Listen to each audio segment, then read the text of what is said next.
gentlemen, court is now in session. Welcome to another exciting episode of The Devil's Due. I am your host, Carl Duty.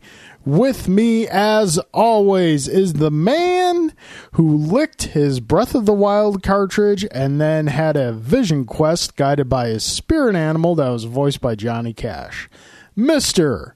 Drew Celestino. To be clear, I did not do that, but I did trick a friend into doing it. How'd that go? He said it was awful.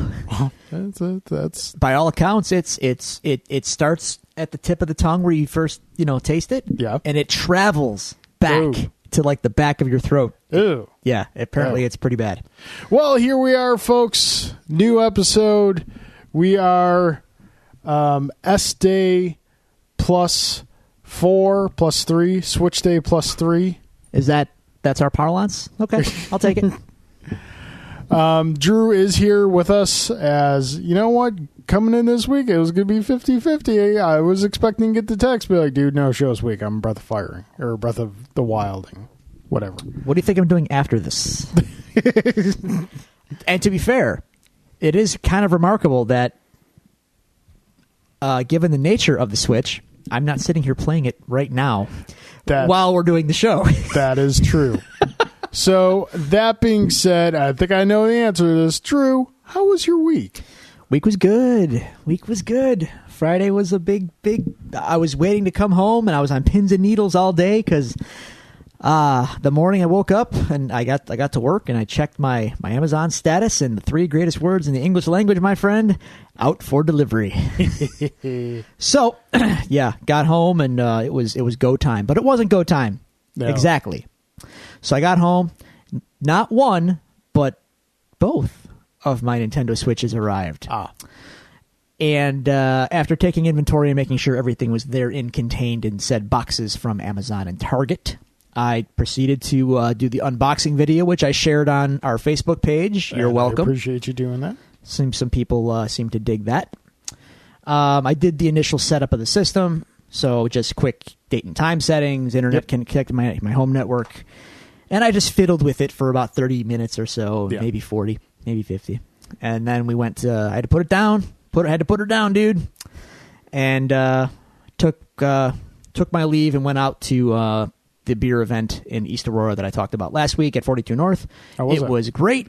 Collins beer turned out fantastic, and the event seemed to be well received by all accounts. So he's moving up in the beer ranks, it seems, or at least, it seems that way anyway, so hopefully he doesn't forget us little guys when he's, shaking hands and kissing babies and all that stuff in the beer community. So it was good, but when I got home, it was go time for The Legend of Zelda. Yes, Breath of the Wild, which you will discuss more of later on in the show. Yeah, that's the bulk of the week. So we'll get to that. I'm trying to think of anything else of consequence happened this week, and I'm coming up empty. Zelda dominated most of my time. WWE wasted most of my time on Sunday, as they are proving once again that, remember what I said about content not mattering? Yep. Yeah.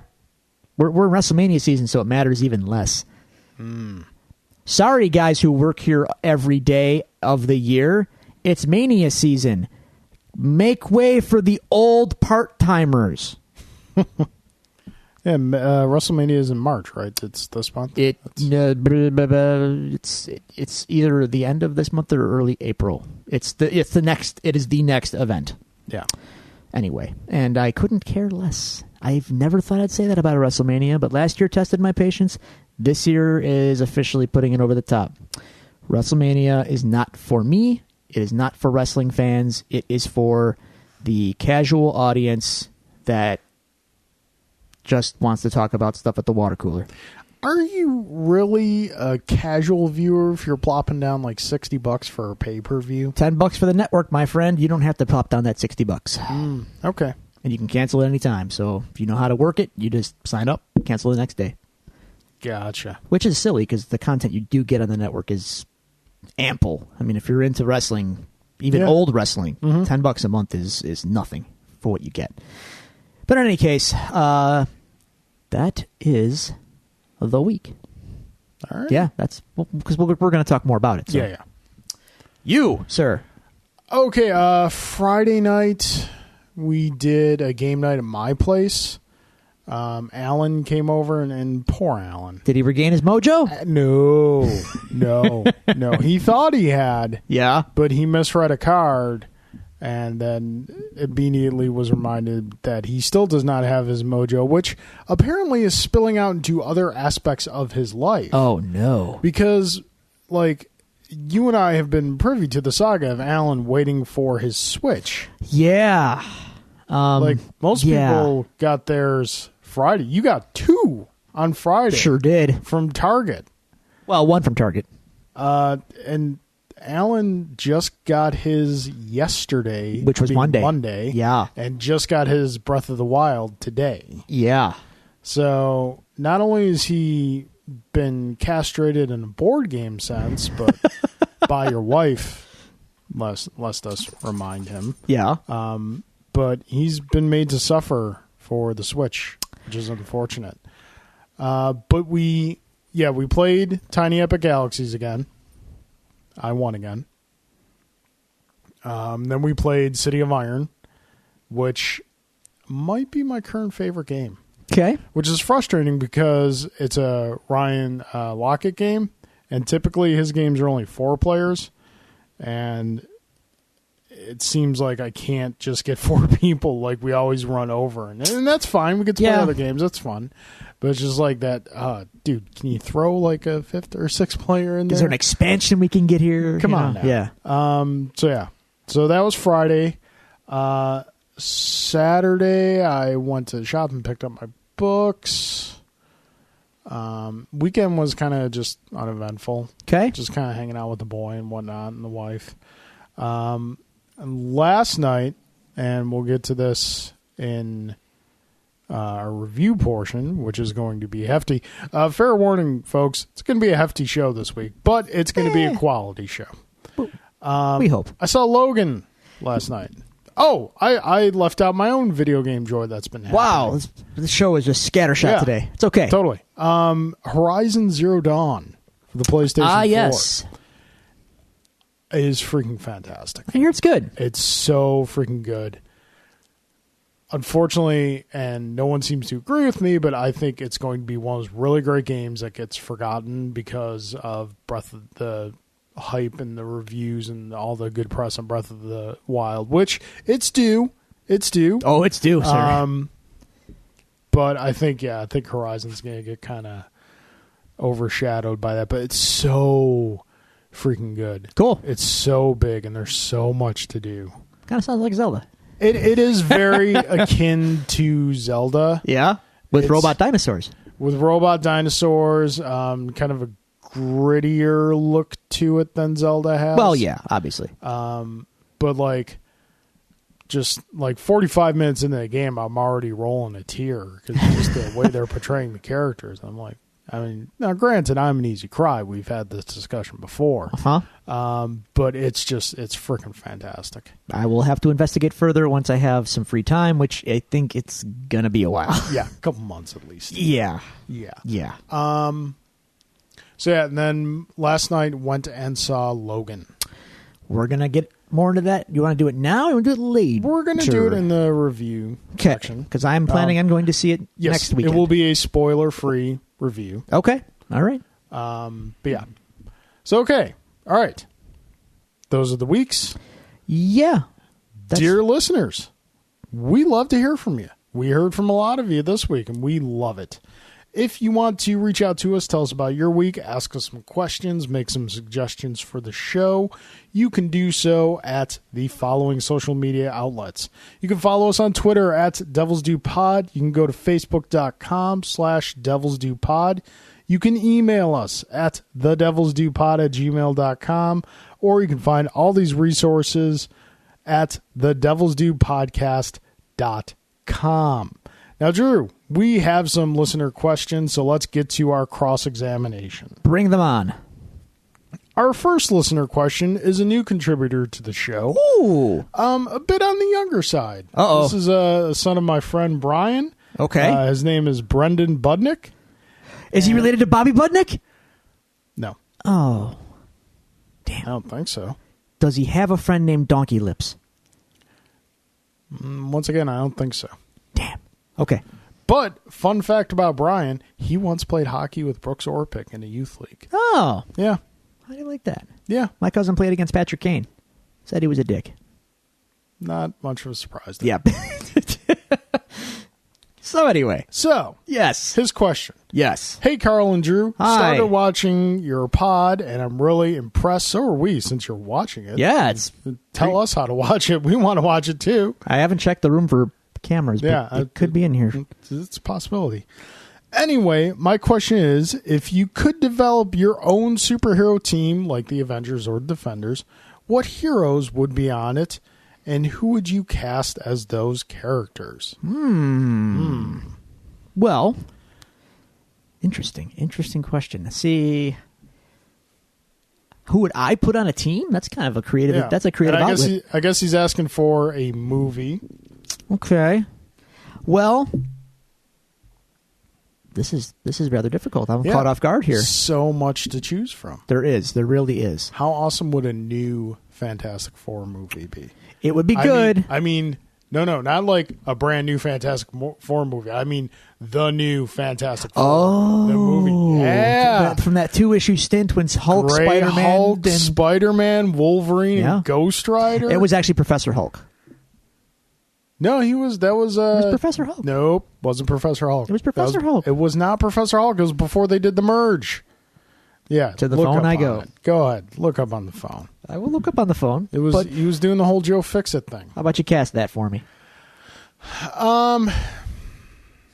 Well, I mean, get your Tom Holland as Spider-Man.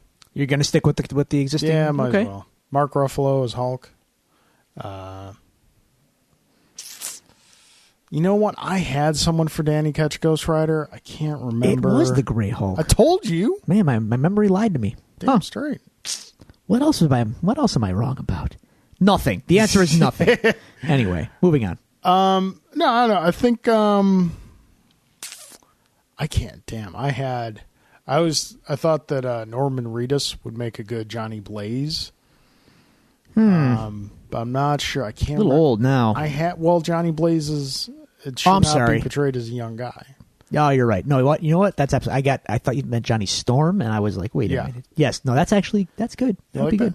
good. Yeah, I'm not sure as far as casting goes, but like I think Brendan's asking us like if we were to kind of make our own team. I think a Spidey Wolverine team up movie would be fun with Hugh Jackman and Tom Holland. Yeah, that's kind of just apply the buddy cop formula to that. Sure. We've already got the Avengers, so that's off the table. Teams are already kind of in existence, so it's hard for me to really pinpoint how I would pull off a team that doesn't exist. Yeah, I don't know. Tough call. Kind of make your own team. Call them the Champions of Drew. Oh, well, in that case, we're going to put Daredevil on the team, and he can hang out with Spidey. Spider-Man's got to be involved, I think, is the real point here. Spider-Man, Daredevil, Iron Fist, Luke Cage, and for some reason, I just can't shake this. I want to see Wolverine in this mix for some reason. All right. Throw all those guys together and have a little adventure. Okay. With their current cast. Yes. Everyone is well cast in those roles. Alrighty. Cool. Basically, here's the stuff I like. Put it together. Put it together. Everything I like, just kind of throw it together. Yeah, and put it together and I'm give 'em happy. something to fight. Sure. And then Groot shows up and it's cool. I don't know. I think I'm gonna go the heavy hitters route. Okay. The team would just be called Destruction Inc. But Okay. something tells me that's Damage already Inc.? been team name. No, not Damage Inc. Destruction Inc. Okay. Hulk, Groot, Thing, and let's see, we need a fourth here to kind of Juggernaut. We're Okay. gonna find a way to get Juggernaut to. We're going to recast the nice. Juggernaut? Yeah, you know what? No, because the visual was not done well, but I think the casting was spot on. Okay. So we're going with the Scottish Juggernaut. Yeah, why not? All right. It's all right. Brendan, thank you very much for your question. We appreciate it. Anytime, Thank send you another for one. supporting the show. Yep. Tell your friends. We have another question from Mr. Tom Fenzel. All right. Who has sent in questions previously. Yes, he has. First off, thanks for recommending Voltron on Netflix. I don't remember watching it as a child, but I enjoyed the new version. You're welcome, Tom. There you Glad go. to see that you're keeping up with Voltron, unlike some other people. Hey, man, time is short. I got to switch now. Okay, question for us both. If you could take a DC character and use them in a Marvel Cinematic Universe, who would it be, and how would they advance the story into a new phase for Marvel? Whoa, say that again? If you could take a DC character and use them in the Marvel Cinematic Universe, who would it be, and how would they advance the story into the new phase for Marvel? And also vice versa for a Marvel character in the DC. Wow. Well, okay. I'm going to go deep cut on mine. Okay. I'm going to take Phantom Stranger. You're not kidding when you say deep. I'm going to take the Phantom Stranger from DC and move him into Marvel because we have someone who can walk between realities and someone who is almost a Watcher-like presence, which Marvel has been lacking in these films. Of course, you never know for Infinity War what deal might be struck. You never know. I don't know where the Watcher resides. If he's at Fox, if he's at Marvel, I don't know. I would assume he's part of the Fantastic Four deal. But yeah, I would take Phantom Stranger and just kind of have him be that, guy that you kind of have to follow, but he doesn't tell you everything. I think that would be an interesting little quip. Okay. What about you? I'm gonna go all in. I want Superman to show up in the Marvel films. Really? Yeah, I think Marvel would write him better and actually know what to do with him, and not make him into a dark, tortured jerk. They'd actually let him be, the way he's supposed to be. Beacon of hope, beacon of light, guy who cracks a smile once in a while. And integrating that into the next phase of the movies, the Marvel films, the public is now kind of aware of the super people, but they're still not, no one of them is like as omnipotent as Superman. True. I think that would be kind of a game changer in the Marvel Cinematic Universe to have a character like that. Yeah. I think you raise a valid point there. So who would you take from Marvel and put into DC? Who would I put from Marvel into DC? I don't want anyone to go over there because they're all... See, the dogs don't want that either.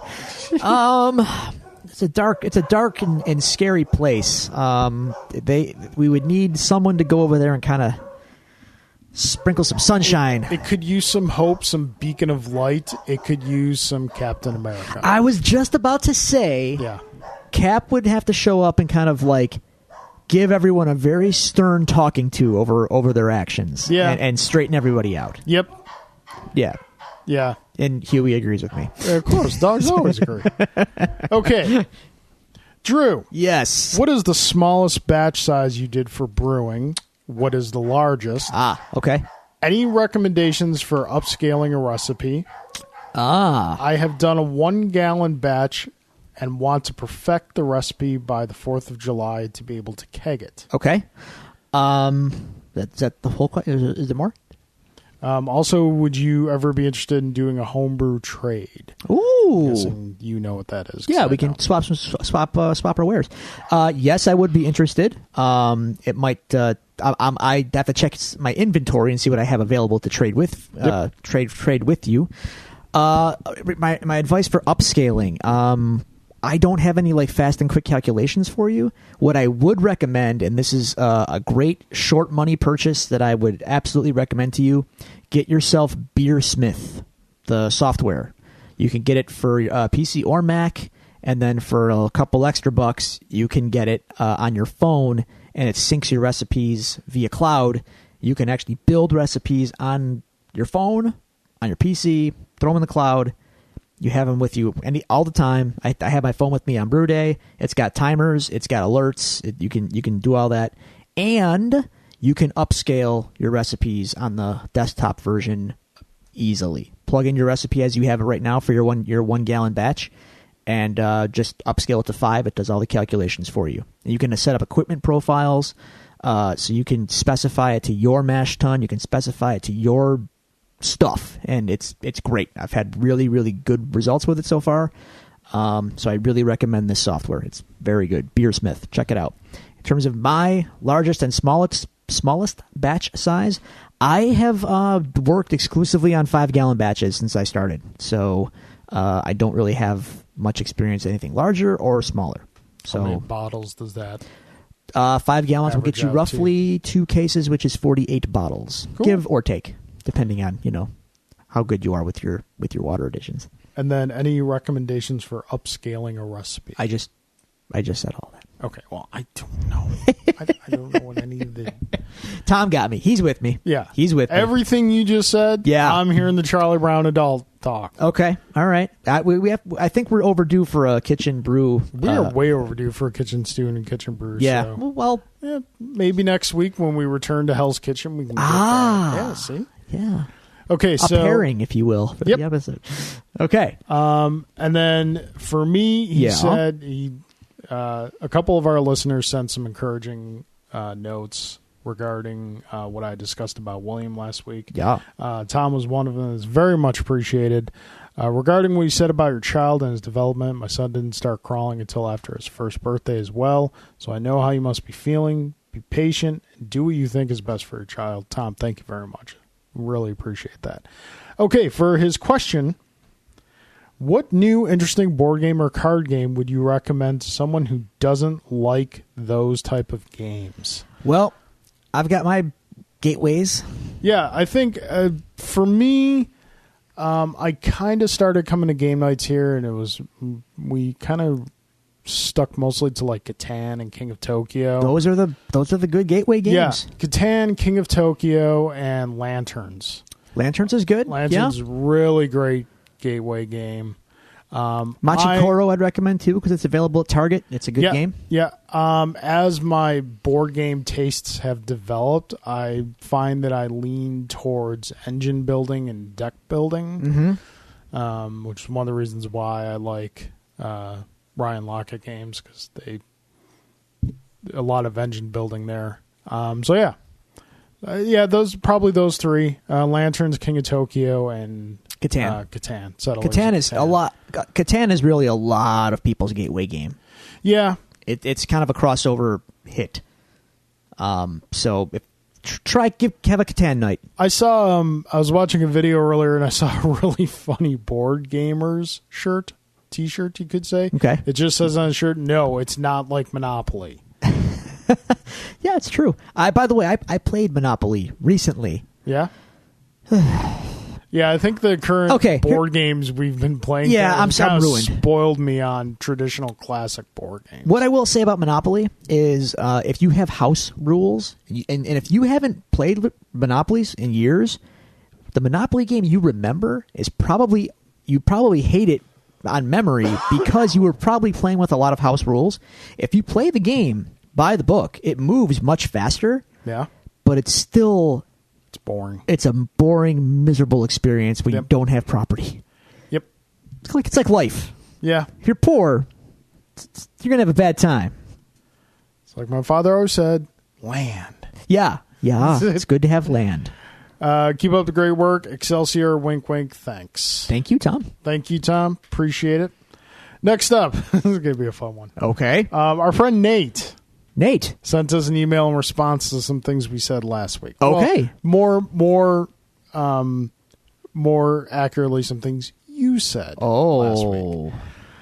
His subject line is, "Oh yes, I'm that guy." He's that guy, huh? So here's Nate's email. Allow me to push up my glasses and state in a nerdy voice.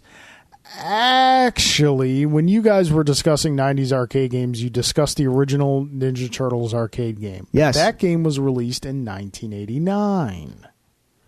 Oh, I'm sorry. He said, I'm that guy. He's that guy. And of course, making it an A's game. I hope someone got fired for that blunder. Well, we've got no one to fire other than ourselves, so no one got fired for that blunder. Fire our fact checker. Maybe we should hire Alan as a fact checker just so we can fire him and continue his mojo downturn. Oh, come on, man. Go easy Let's see on how him. long we can get this thing going. I don't know. We love Alan. He's suffered enough. Also, King Kong just a monkey? That's How correct. Dare you? I dare. Have you seen the original 1933 masterwork? That ape had soul. Great. Godzilla has atomic breath. He'll eat your soul. Nate's a big Godzilla fan, too. Okay.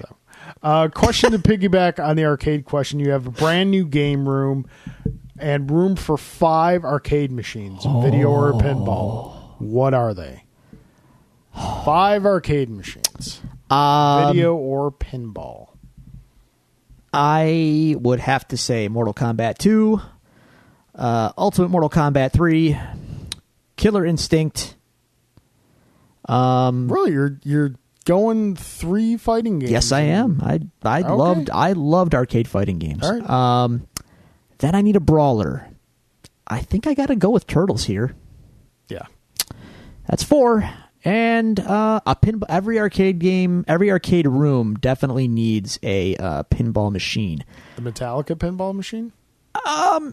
It's a bit on the nose, but you know what? Yeah, I played it when I was in Jersey. It was enjoyable. It was enjoyable. I'm trying to think if there's like a classic one from my youth that Yeah. but nothing's sticking out. So let's just go with the Metallica pinball machine. Alrighty. Okay, for me, all right, Ninja Turtles, There you go. Windjammers. Okay. I'm trying to think of which version of Street I was going to Fighter. say, you got to pick one. But you've got 3 slots left. You could pick Yeah. several. I know.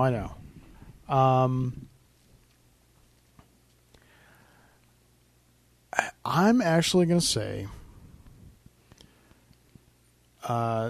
Turbo Street Fighter 2 Hyper Fighting, which Classic. was the last iteration before the introduction of the 4 new characters in Super Street Fighter 2. Yes, that's correct. So yeah, I'm going to go with that one. I've got 2 left.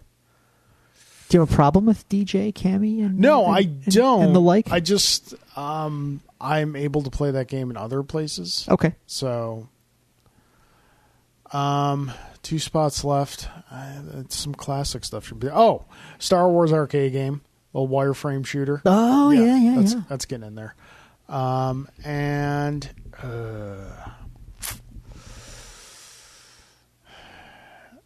I'm kind of going to have a bit of a cheat here and say the dual machine of Pac-Man and Galaga. Because I think you have to have some classic representation. I was actually just thinking that myself. Like, what arcade would be complete without the sounds of like Galaga emanating from one corner of it? Like, the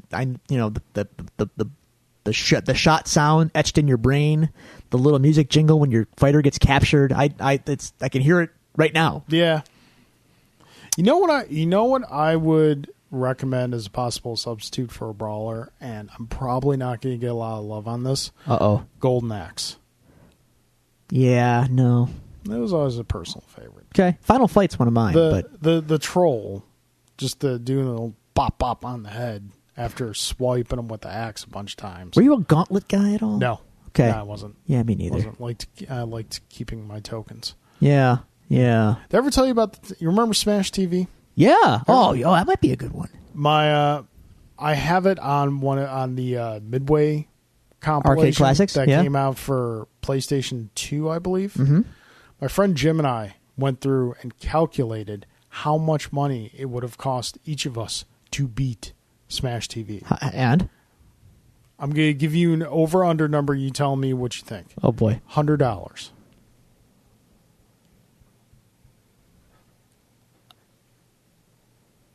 Under. It is under, but not by much. $75. we were both at about $75. Oh my God! To beat you guys Smash died a TV lot. in the arcade. Couldn't avoid it. It's a hard game. Yeah, it's a very hard game. Okay, by design. Yeah, Nate, thank you very much for your questions and comments. I appreciate your comments. I'm not sure how much Drew did, but hey, last time you gave me crap about having toys. Did the Turtles arcade games cease to exist when 1990 rolled around? I'm sorry. Okay. All right. Just say. All right. So I'm that guy. I don't care. speaking of Alan Waiters, Yeah. we have some questions for Mr. Allen. Okay.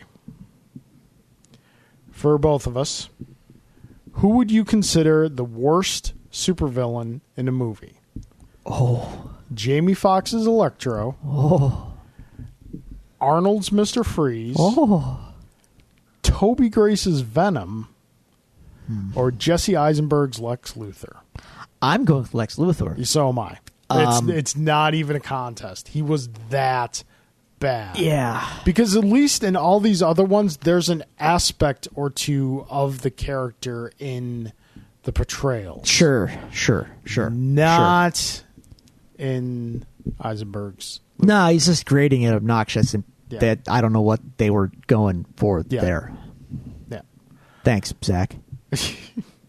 Carl, could a Jedi use the Force to pick up Mjolnir, Thor's hammer? Ooh.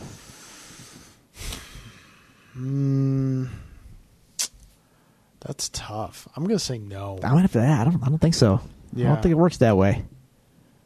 Yeah. Yeah, I'm just going to say no. The worthiness comes into play here. I could think of like reasons and whatnot, but like just that instant gut reaction. Yeah. Of two worlds I like think I'm fairly well versed in. Sure. My gut reaction's no. No. Yeah. I'd agree with you. Drew, Yeah. do you think Nintendo would have more success if it resurrected 8-bit classic games like Master Blaster, Vice Project Doom, Karnov, and Contra? Well, Karnov. Here's the well. I mean, it's not up to Nintendo to do that. It's up to the Karnov was Data East. the rights holders, and I don't even know who those are in the case of Karnov and stuff. I don't even know. Speaking Contra, of Master Blaster. it's, spoilers. Master Blaster comes out this week. Yeah. The Master Blaster Zero. So check your eShop on your Switch, Alan. And I think it's going to be good too. Here's the thing with the classic games. We love them; they are classic, and there's a certain nostalgia itch that we are looking for.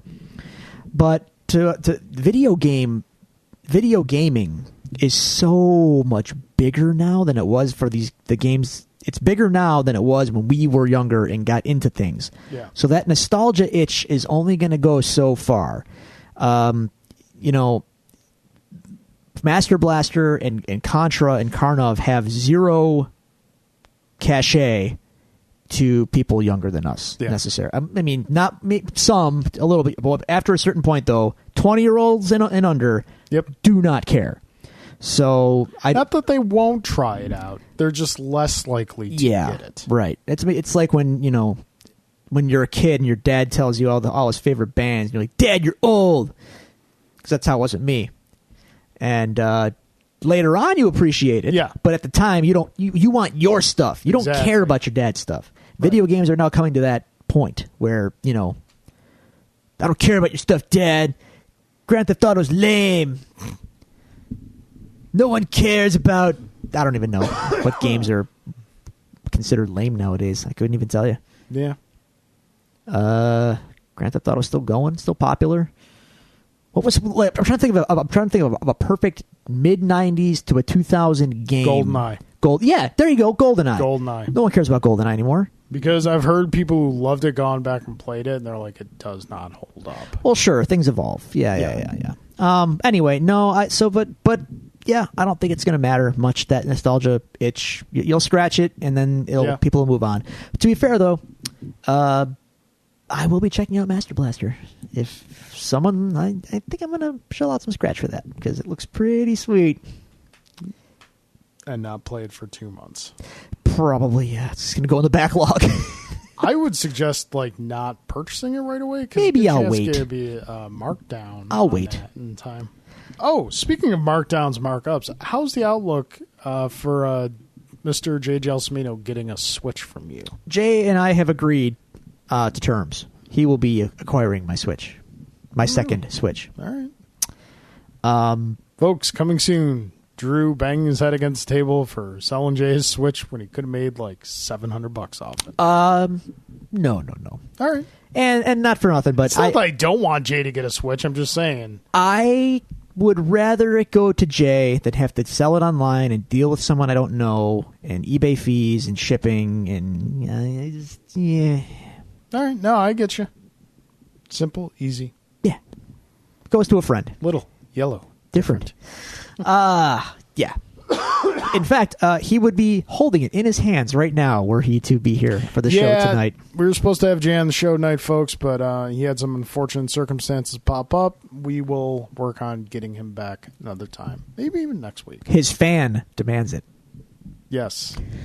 Alan had some questions for Jay and whatnot because he knew Jay was going to be here. Well, sorry, Jay. Guess Jay doesn't Nope. get those questions. Nope. All right. So that wraps up cross-examination. Alrighty then. Now we are on to the case files. Open the case files, Carl. Open the case files. So, Drew, Yeah. and we'll just kind of touch on this because you're going to go more in depth in your review section. Legend of Zelda Breath of the Wild. Yeah. I'm sorry if I don't know the origin of this, but 10. Exactly. 10. It got all the 10s. It got all the 10. Ty Dillinger gave it his stamp of approval. It's I can't remember a game more universally like everyone is either like full marks or just like 1 mark off for God knows what. Yeah. Dude, I got to tell you, and I'm a fanboy, and you know this. Yeah. I didn't expect that kind of reception at all. I figured it'll do well. Review well. Right. But, the formula will show, or they'll find something. Especially for a launch game. Yeah, like they'll find something expect to that. knock it on. Yeah.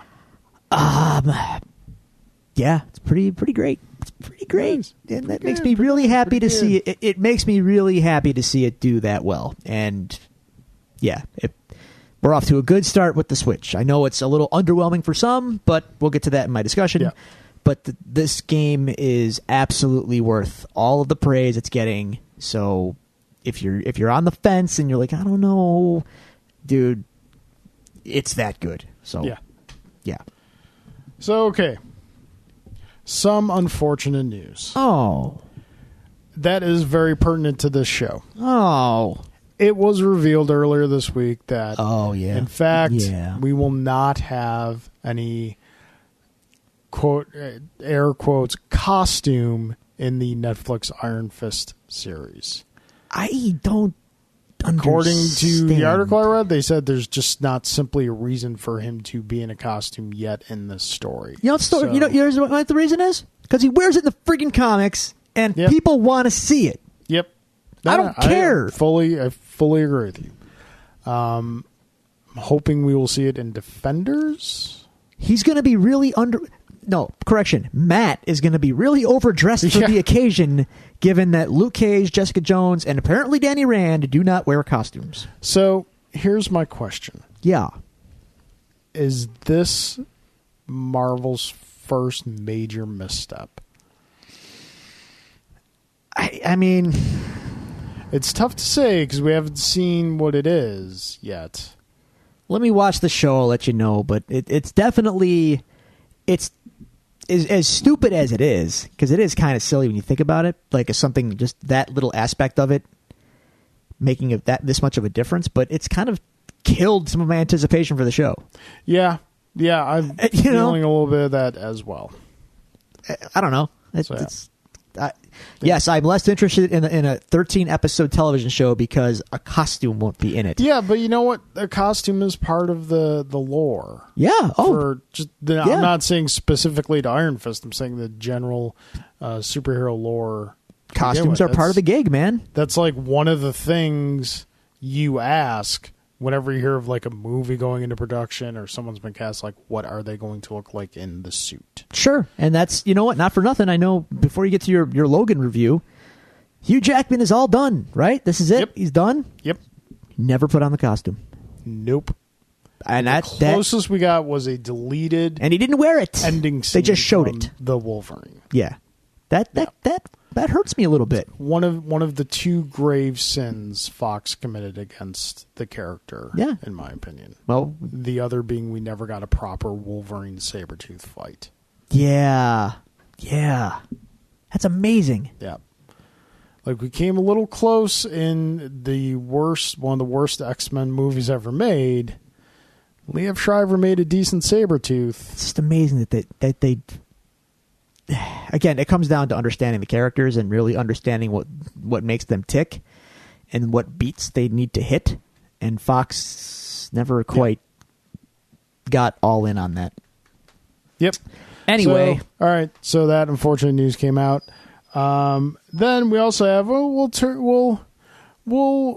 raise the spirits a bit before we go to the dumpster fire. Well, Drew, the dumpster fire is ever burning, and we need to It's still let's be honest, it's still we need burning? to fan the flames. Okay. It's still burning. All right. Okay, so prior to seeing Logan, we got our first teaser For Deadpool 2.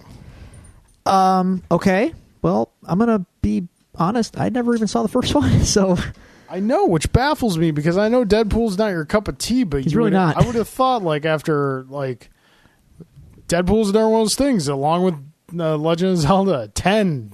I'll get to it. I just don't. I'm not going out of my way to get to it. The teaser was fantastic. I did see the teaser. Someone at work made me watch freaking it. hilarious. It's good. It's freaking hilarious. It was good. I mean, that's Deadpool. That's what I will say about it. So, no release date announced. No, I guess they're close to casting Cable. Sure. I have a feeling whoever they cast is going to disappoint everyone. No, you never know. We'll see. I don't know who they could cast that would be like, yes, that guy. Yeah. So I feel like no matter who they cast, it's going to be like, oh, okay. Yeah.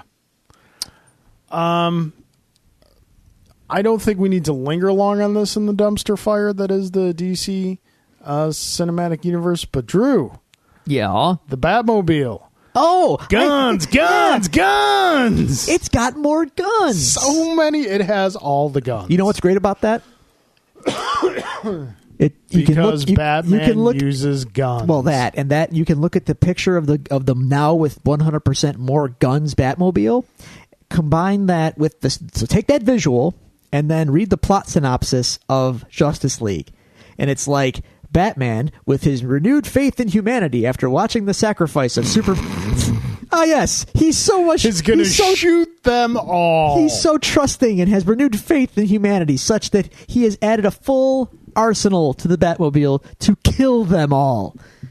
Yeah. Yeah. What? Sure. We'll go with that. I can't remember who it was. I saw someone in my Facebook feed commenting on this. They're like, well, it's possible that, the guns are for Darkseid's parademons and whatnot. I'm like, you know what? Go back to Justice League Unlimited, the animated series, the finale of Justice League Unlimited when Darkseid and Apocalypse were invading again. Batman and Lex Luthor fighting off a horde of parademons. Lex Luthor's popping them off with his two guns. Batman has electrically charged brass knuckles. And at one point, Batman comments, I'm out of stuff. I'm out, gadgets and whatnot. And Lex Luthor offers him a gun, and he's like, not my style. Maybe. Since Dear AT&T, please direct I keep forgetting that's a thing. The people at Warner Brothers, whom you now own, to dispense with Zack Snyder and hire Bruce Timm and Paul Dini. Well, seeing as Zack Snyder worships at the altar of Frank Miller's Dark Knight Returns, but he doesn't even do it that well. I know, but that doesn't mean he's not an idiot fanboy, because that's what he is. Maybe they'll put a line in the movie with all the big bad guns on it, and he'll say, rubber bullets, promise. He didn't say it in the last movie when he was mowing but maybe dudes now down he'll Spy Hunter style. Yeah, I know. Maybe now he'll do it, though, in this. Yeah. Well, who am I kidding? No, he won't. No. He's going to kill everybody. Going to shoot all the people. Batman's going to bathe in their blood. Because Batman and guns. Yes. Because, you have the moral high ground when you are a brutal murderer. Yep. Yeah. Yeah. Fire rages on. Superheroes, everybody. We didn't start the fire, No. but apparently it's going to keep burning. Yes. As the world keeps turning. Yeah. Zack Snyder started the fire. Yes. Okay, that brings to a close to the case files. That's Now it. it brings us I guess to that's it. the review section. Okay. You have something to review. I have something to review. Sure. Would you like to go first? Yeah, sure. I'll go. What do you want to know? Well, Or should I just tear into this whole? just tear into it. I'm going to sit back and read a book or something. No. Just kinda What do you want to know about? Do you want to? Just Do you want to give talk? give us your impressions, thoughts. You've had it for a little less than a week of the Switch, both as a system and then, of course, Zelda Breath of the Okay. Wild. Let's talk about the system then, shall we? Yes. The Nintendo Switch as a system has a, to me, infinite cool factor. It's very neat. It's fun to hold. It looks really cool. It's shiny. The taking those controllers on and off and the snap and Click. and putting it in all of its different configurations, docking it, watching it show up on the screen, taking it out of the dock, immediately handheld activated. It's all as advertised. It's so satisfying and cool. So it's very neat.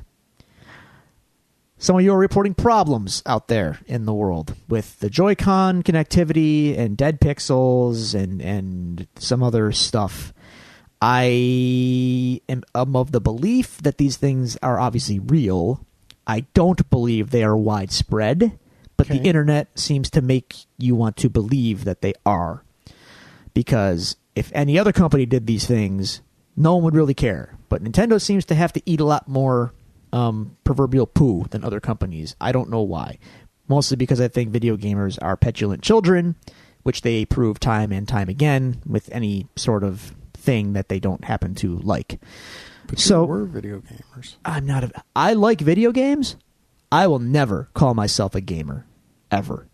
Ever. Way too much baggage attached. I'm not going there. In any case, I'm just going to leave that alone. you can. I'm a person who likes video games. That's all I am. Okay. Anyway, that aside, if you're experiencing issues with your Switch, that's unfortunate, but, I'm not. Mine's great, and so are many others. So, stuff your tears in a sack. I don't care. Brutal truth. Hashtag Drew Empathy. That's right. It's great. It's really cool. That's not to say that it's perfect. I have no issues with the controller as it is in all of its different iterations.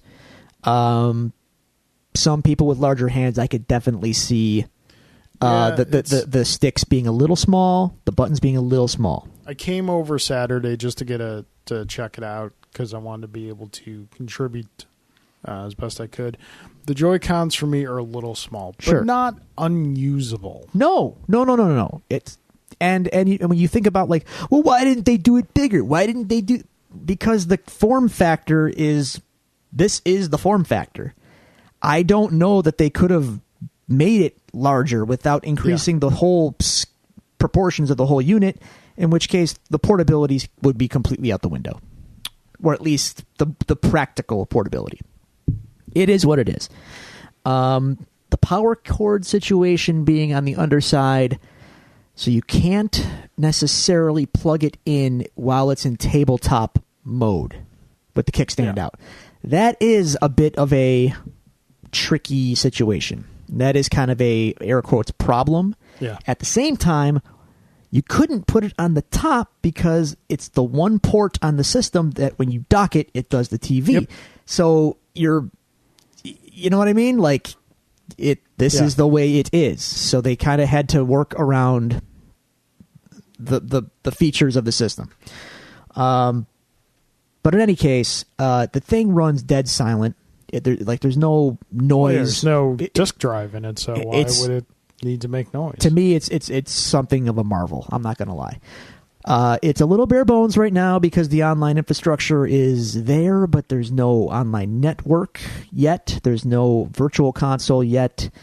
All these features are coming down the road. So on the hardware, again, I think it's super cool, and I think it's just infinitely neat, and I will be taking it around with me. I will be traveling with it. It is as advertised. It works great. I really, really like it, but it does get the justifiable incomplete grade until more stuff about what it can do is, on the table, the online, etc. Oh, look at that! See, the power button at the bottom isn't a problem, Carl, because you can spend $13 and get a stand for the tabletop mode. Oh, well, here's my quick thoughts on the Switch as a system. Yeah. Like I said, Joy-Cons are a little small for my taste. My hands are a little bit bigger. But again, not unusable. After I was at I was here for about maybe an hour on Saturday. About that. After going through it, playing it a little bit, we tried the Snipper Clips. Yeah. Fun game. Demo, which I guess that game is $20. $20. That's worth $20 easily. Yep. I'm excited. I'm not as I said to you. I'm not as excited for what it is. I'm more excited for what it can become. Sure. No, that's a very fair assessment. I think I came up kind of on spot in the analogy that new video game consoles are kind of like new babies, newborn babies. You are so excited to have them and you love them. Yeah. But honestly, they don't really do much right away. They sleep. Well, I mean, I'm playing Zelda on mine, but for those of us that aren't rabid Nintendo fans like myself, I would tell you up front, you might want to wait until the library is a little bigger, and you can figure out if you want to dive in the pool or not. I would say of the games that are day one purchases for this, Zelda, probably Bomberman. I've heard mixed reviews on Bomberman, but maybe Snipper Clips. If you have a significant if you have other, someone to play with, yes, because you can play it single player, but then you control both characters. Yeah. See, really, it's a two-player game. But again, that's cool. That's exactly what Nintendo was going for. Yeah. They want that interactivity between people in their games. I have not heard a single good thing about 1-2 Switch. If we were all on a game night, few beers deep, it might be fun for about 10 minutes, maybe. Not for $50. No, the price is the problem. Yeah, for sure. For sure. If it was $20, maybe. And you know what? People are saying, why don't they pack it in then? What is a pack in? Honestly, my honest opinion on that is because I think that would send mixed signals about what the system is to people that bought it expecting something else. You know what I'm saying? Not necessarily. I think so. I think they wanted to have their messaging be very clear, and I think packing that particular game in, that game is not a showcase of the system. Zelda is your showpiece. Yeah. This is an adventure bigger than anything I've ever seen in a Zelda game, maybe in any game. Speaking of which, we'll get to that. Yeah, dynamite segue. Yeah, Drew. I know. I didn't even intend it to be that way, but there it is. Zelda is your system seller, dude, because it is unfathomable that a game this large could be a handheld game, but it is. But it's also a fully fledged console game, and the Switch allows you to make it both. That's as a game that can show the potential of what the Switch is. Full experiences anywhere you want with in portable mode.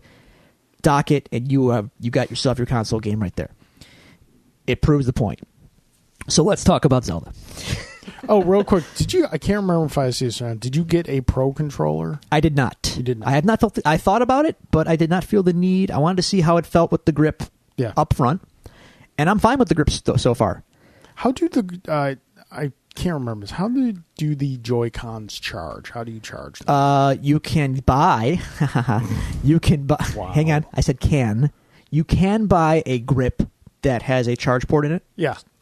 But they actually charge, if you dock the system with the Joy-Cons attached, they charge. That's how they charge. Way. Yep. And the Joy-Con battery life is about 20 hours per Joy-Con.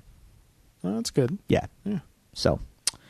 You can play with your Joy-Cons long after your Switch has run out. That is correct, sir. Exactly. You can pretend you're playing the game. That's right. After your Switch dies after 3 hours, you've got 17 hours of Joy-Con fun. That's right. That's right. Yeah. It's not an issue. Not yet, anyway. I'll let you know. I'm taking it to New York in a couple weeks. So if I have a problem, I'll tell you. So let's talk about Zelda.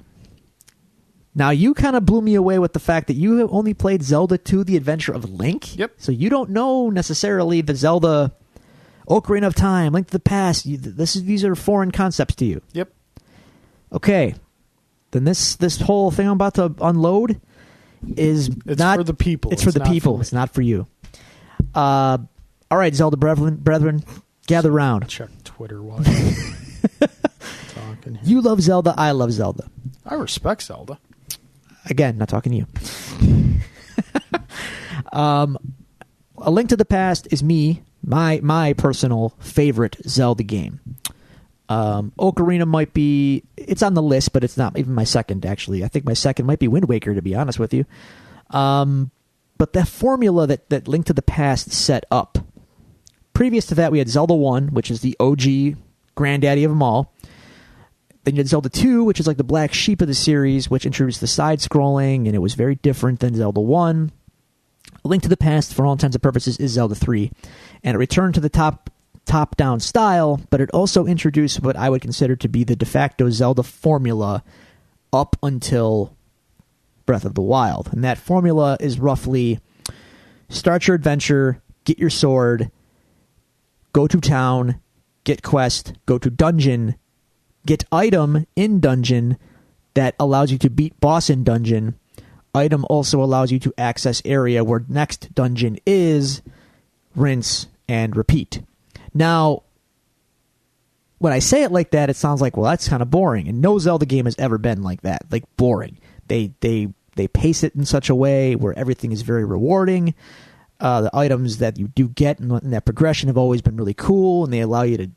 There's a fun factor involved in all that. When when Link is fully armored up and has all these items, things you can do, and all that stuff, opening up the world and all that progressively. But they were still steering you. They were still steering you on a fairly predetermined course. That formula is dead. It is gone. It was linear-ish. Yes, linear-ish. Sure. Actually, now that I think about it, it is kind of linear in a way. Like, this big epic game is fairly sequential. There's an order to things. There's side quests and stuff that might divert you, but by and large, you need this to get here, you need this to get here, you need this to get here to beat the game. Breath of the Wild is totally different. Or at least it feels totally different. We'll see, if the tried and true formula rears its head again. But Breath of the Wild, if nothing else, Breath of the Wild respects your time and your intelligence more than any Zelda game has since the first Zelda game, since the original Legend of Zelda. What do I mean by that? It doesn't really tell you what to do, necessarily. It doesn't hold your hand. There's no hour-long tutorial level to kind of tell you what everything in the game, how it all works. Other Zelda games are guilty of that, some more than others. Skyward Sword was very guilty of that. There was like a 4-hour sequence in the beginning to kind of get you up. Is that the one that had the terrible tech demo at E3? I don't know. Where, Miyamoto was showing how the Move Plus and the Nunchuck would use the shield and the sword, and it just was not working at all. Well, I know that he did that, but I don't remember it not working, because that was the one that introduced the Motion Plus, and it worked very well in the game. Maybe it didn't at E3, but it did in game. But in any case, that one, that one had this problem, which was it was a upward trajectory of making it a problem since like Ocarina up until Skyward Sword, where every time you got a rupee, it would have a message displaying a rupee. Rupees are the currency in Zelda. Okay. I thought you said something else. No rupees. Rupees. at a certain point, I'm not sure which one it was. Might have been Twilight Princess, but definitely in Skyward Sword. Every time you got a rupee of a new denomination, every time you opened a treasure chest, and it was, even if it was an item that you had gotten like 100 times before in the game, and you knew what it was, you would have to sit through a dialogue box of text appearing to tell you what was in the box. Ugh. Again, holding your hand. Look, you got 50 rupees. Like, I know. It's a red rupee. I know what it's worth. I've gotten a million of these things in the game. I know. Got annoying. You found some bombs. Place them with A. Like, dude, I know. Breath of the Wild doesn't do any of that. You get a little quick dialogue telling what something is the first time you get it. After that, you just pick it up and you carry on your merry way. You get some, like, maybe look over there to see if, you know, what you can find. Other than that, you don't even have to do that. Like, go east to the thing. Okay. Well, in a previous to Breath of the Wild, I would probably say that you would have to go east. If you tried to go west, or you tried to go north, or you tried to go south, you would be met with a physical barrier that prevents you from going that way. Go east, young lad. Breath of the Wild, go east. Yeah, I'm going to go north instead. So what you're saying is when you try to go south, there would be a wall. So is this Trump's Hyrule? Historically speaking, it was a metaphorical. Metaphorical. Okay. Yes. Now, go where you want. And Link can now jump and climb. Couldn't do those things before. Go wherever the hell you want. Do whatever you want. Go run up the hill. Get to the top of the hill and look around. Whatever you can see, you can go there. Go for it. See what you can find. And not only can you do that stuff, it rewards you for doing that stuff. So if I go off the beaten path and I find a little curious nook or cranny of the world that looks interesting, like, wow, there's kind of a weird little way over there in the distance. I can see kind of a cave or a tree that looks different than the terrain around. I'm going to go investigate that. Might take me a half hour to get there, but when I go over there, the whole journey's filled with stuff. And when I get there, I'm probably rewarded with a treasure chest or with an item in it that I don't have yet, or maybe a better weapon. We got to talk about the weapon system, by the way, and the health system.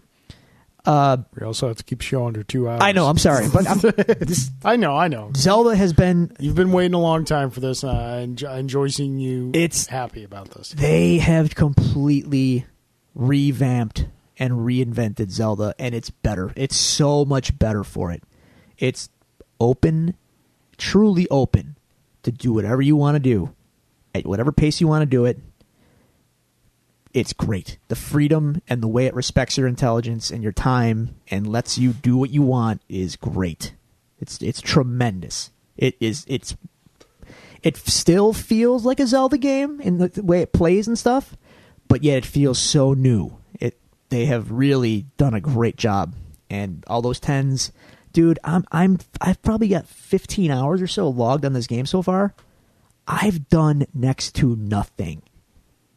Plot wise, okay? So, like, let me do a little demonstration of the map. Just watch my hands, okay? Yeah. You start the game in an area about this big. Okay? I'm doing a little like an okay with like an okay sign figure. So the little circle here between my thumb and that's where they start you off. Yeah. It's called the Great Plateau. You can't get off the Great Plateau to start. You'll die. You're up, way up on this big mountain plateau. That area alone is ginormous. Like, huge. Yeah. Probably as big as, like, the entire world map of Ocarina of Time when that came out, okay? I saw, like, slightly before this game came out, they did a kind of, like, one image on top of another map comparison. I would love to see that. Between, like, not only past Zelda games, but other open world games like Elder Scrolls, Morrowind, things like that. And Breath of the Wild just dwarfed everything. So my comparison now is null and void. So sorry, you already beat me to it. Basically, you go from this plateau, and you think, like, okay, I'm going to finally get off the plateau. You get off the plateau, and then your map reveals the next area. The next area is 3 times as big as the plateau. Yeah. And then you can scroll out your map, and that's just one area of the world map, and the world map is 3 times the size of that. Yep. Oh, my God, dude. Yep. When I saw that, I was like, I might never finish this game. I would like to see a comparison of the map of that and the map of Horizon Zero Dawn. Because that map is huge as well. And you unlock sections of the map by tracking down these like almost like super giraffe type robot animals. Okay. And like syncing with them. And then that's how you open up that section of the map. But you can move. The map is just like the rest of the map is just like under clouds. Yeah. So you can't see it. So, but you can move around, see the size of it. And when I was moving around, trying to get the scope of it, you know what it felt like? Felt like that scene from Lethal Weapon, the first one, when they were in the shooting range, and Riggs puts his target up and puts it all the way back. It's just a couple seconds. And you're just sitting there like, oh man, I got a kid, man. I don't. That's how I feel with Zelda right now. Because now I'm setting my waypoints. So I finally get off the plateau. I'm not going to spoil anything here, but I finally get a destination. Go seek out this person in this village. For one thing, I was like, oh, wow, a village. I haven't seen any of that yet. Okay, cool. They mark it on your map. I finally view the map and I look where it is. Oh, my God, it's far. And I don't have a full appreciation. You don't really even have a full appreciation for how far it is until you actually just start your trek. I'm doing a little marching motion right now. And then about a half hour goes by and you realize like, oh my God, it's still that far away. And my attention is being diverted for everything I just told you. Like look over there. There's a bush. Something might be in that bush. Right. And I'm looking around for stuff because again, the game rewards you for that stuff. So like in traditional Zelda games, if you were low on health, you want to get health, chop down some bushes, kill some enemies, they drop hearts, they restore your health. No. Not in Breath of the Wild. That's out. Now I got to get food, berries, apples, acorns, animals. You can hunt animals for beef and stuff. Like, you got to craft all this stuff. There's a crafting system involved. You got to cook your food and combine it in different... A lot of similarities to Horizon. Like... Okay, so like, and if you depending on the ingredients combinations that you can make, you can get stuff that's gonna increase your health and your stamina. You can create stuff that'll give you more resistance to the cold because when you go up in the mountains, it's cold, and my current clothing, I can't go in the mountains. That's a cool touch. It's mind bending weaponry. Dr. Mind Bender. in traditional Zelda, man, you get your sword and your shield, and that's your sword and your shield till you get your sword and your shield upgrade. You have them always. Not in Breath of the Wild. Your weapons can break. You break them all the time. Your sword and your shield are only as good until you get another one. Same thing with your bow. You break your bow. I've broken like 3 bows already, man. Maybe more than that. It's okay because you'll find more.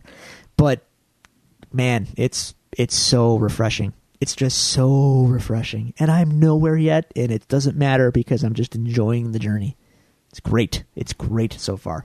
Nice. It is great. Well, I'm happy that you are satisfied with it. 'Cause I know you've been anticipating this for a long time, and I'm really glad that it has exceeded any possible expectation you had. Absolutely has. Breath of the Wild deserves all the accolades it's getting so far. And again, I am nowhere in this game. I'm just enjoying the hell out of playing it. Yep. So if you are on the fence about diving all in on the Switch, having it be a glorified Zelda machine, all I can say is it's a damn satisfying Zelda machine. If you got a Wii U, get it for Wii U. If you don't want to buy a Switch, it is available for Wii U. Everyone forgets that. Don't forget that. Well, I got Horizon. Okay, cool. You have Link. I have Aloy. We're all going to be doing our thing. All right, we're all on quests here. Quest on. Yes. Fill out that world map. All right. So that is your review. Now it's time for my review. Okay. My review is the latest installment and last installment for Hugh Jackman in Fox's X franchise. Logan has come out to huge box office numbers, rave reviews from both viewers and critics. Not necessarily this viewer. Yeah. Now, I haven't seen it, so I can't. Yeah, this is going to be a spoiler-free review. Okay. Okay, I'm not going to spoil anything. Let me start out by saying, for everything I'm about to say, it may sound like I did not like the movie. The movie is good. It is not the movie everyone is saying it is.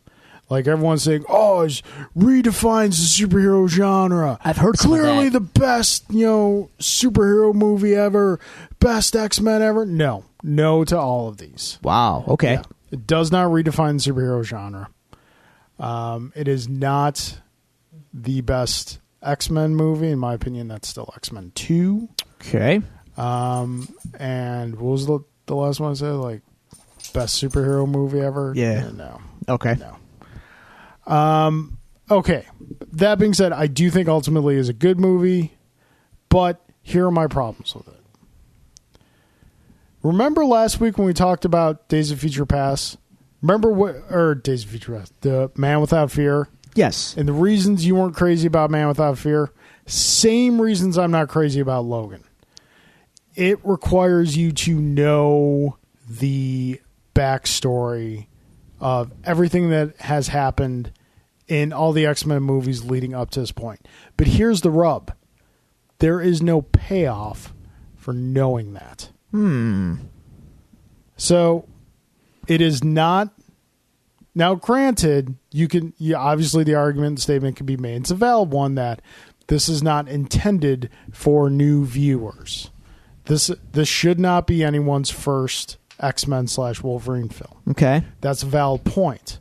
But at the same time, it offers no assistance to those people who are coming in. And this might be unfortunately, like, they made the mistake of making this their first one. There's no assistance for those people. Okay. Which I think is going to detract it for some viewers.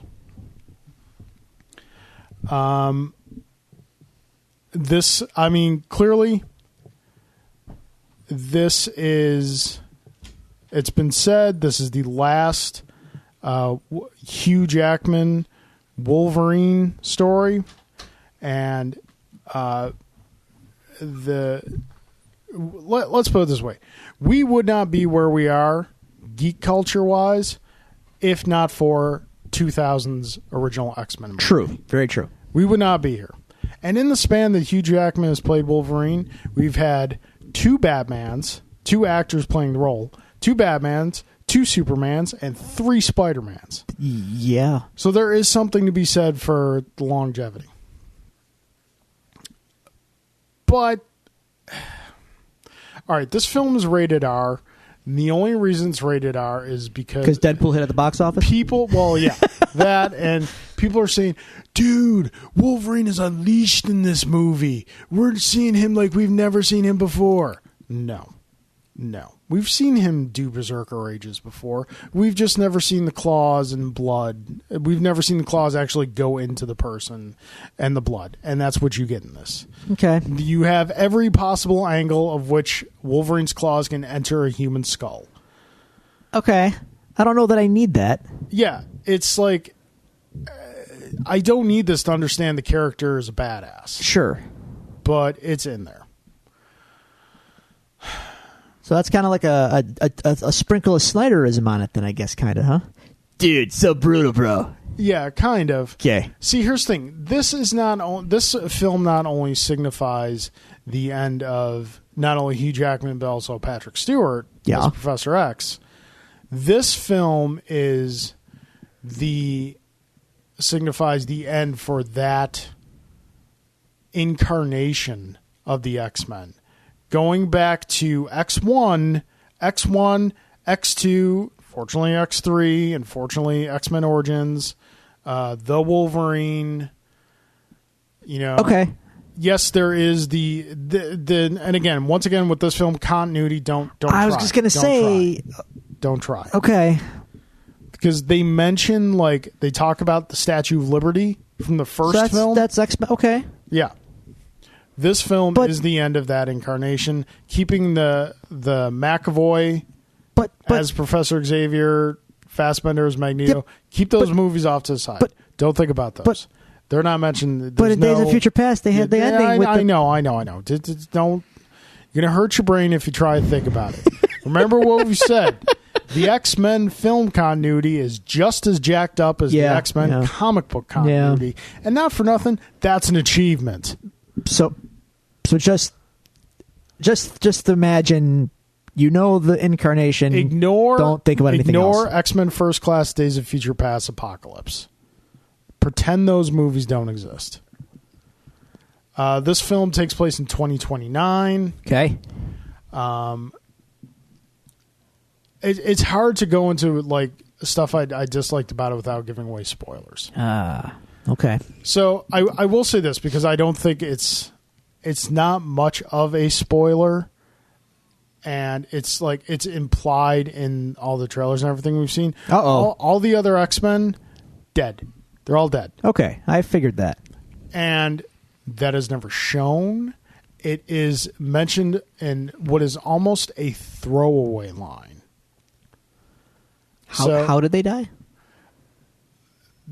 Is that a spoiler?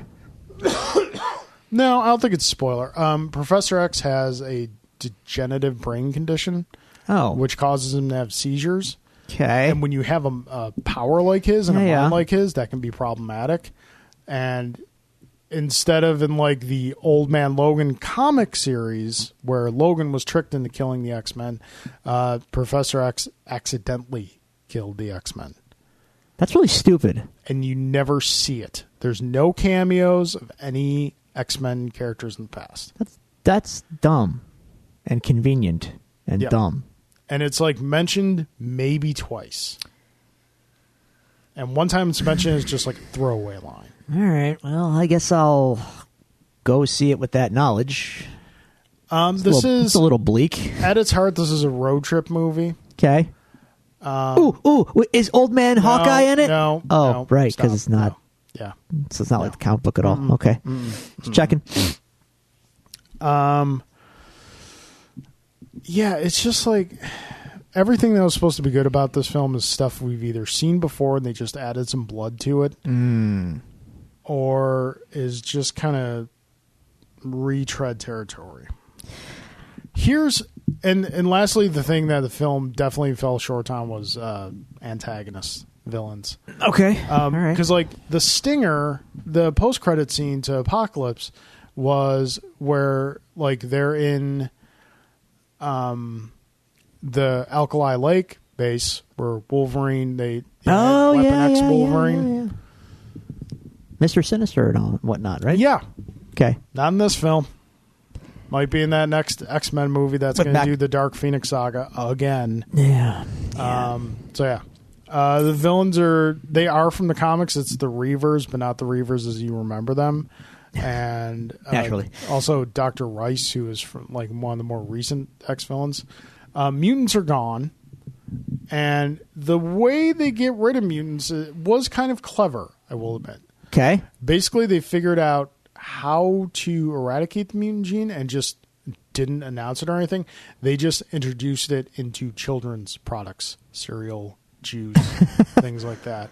I'm like, you know what? Not for nothing. If you want to eliminate that race, what have you, that's kind of a clever way of doing it. What about areas of the world that don't necessarily have children's products like cereal and like True. Just Shh. It's okay. Okay. There's not like one global cereal provider, and all children must eat it. I know. Listen, there's some plot holes. Okay. Okay. Checking. Let me. Don't spoil anything else. We've probably said too much already. Let me move on to what I enjoyed about the film. Okay. X-23. Okay. Steals the movie. Okay. I don't care about her in the comics at all, so. You feel for the kid in this. Okay. I was against making her young, but the reason they did it in the film and how they use that generates a lot of sympathy for the character and is very good. She was fantastic. She kind of stole the film. Again, because it's rated R and the budget is lower, most of it is practical effects. Okay. Which is good. There's like most of the CG stuff you see is like CG touch up. There's not like big, huge set pieces. Exactly. Okay. And that gave the film, and they pretty much say it outright in the movie. The film is heavily influenced by Westerns. Okay. Like Shane, like old classic Westerns. And that is very evident in the visual look and feel of the film. Here's the thing. Hugh Jackman is great as Wolverine. But this Wolverine is as far removed from what he's done as Wolverine in the past as the cinematic Wolverine is removed from the comic book Wolverine.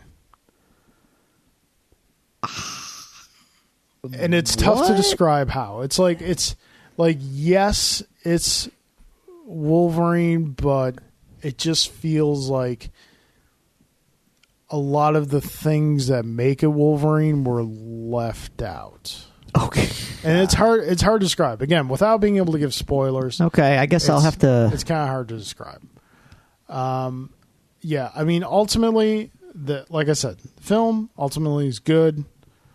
Action scenes are great. You know, Wolverine doing Wolverine stuff. It's cool.